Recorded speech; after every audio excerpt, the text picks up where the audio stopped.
I had a customer reach out to me the other day asking if there could be something wrong with their call because it wasn't running like it was last year.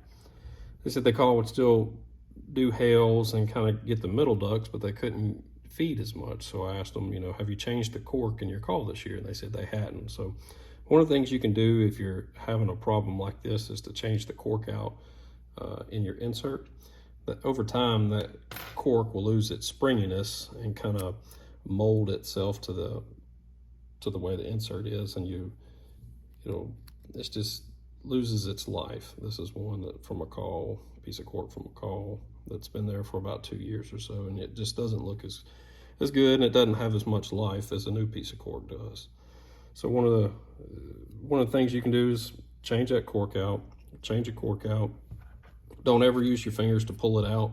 You could break this tab off the insert, and the insert will be no good anymore.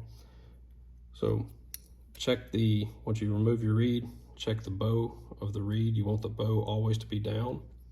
Make sure the reed is at the back of your cork slot. Take your thumb and hold it in place. Chew on your cork, kind of moisten it. Makes it a little easier to slide into the cork notch. And then you place your cork in the cork notch, just barely get it started.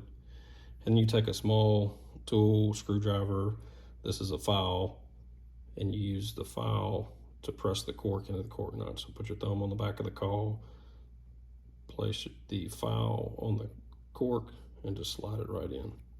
And there you go. So it should be ready to go. Take your razor knife, trim the cork, be very careful, make sure you use a sharp knife.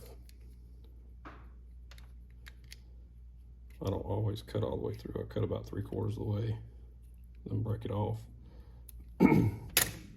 So this is kind of with what you're left. We'll clean up that edge.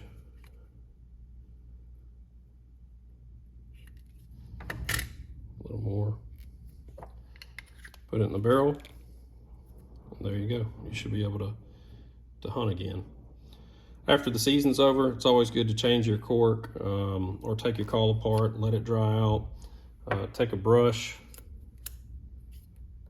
and, like old toothbrush, that's kind of what I use, and just get any debris, any loose debris or anything you might have from the blind, any mud or anything like that. Just kind of brush it out, clean it up,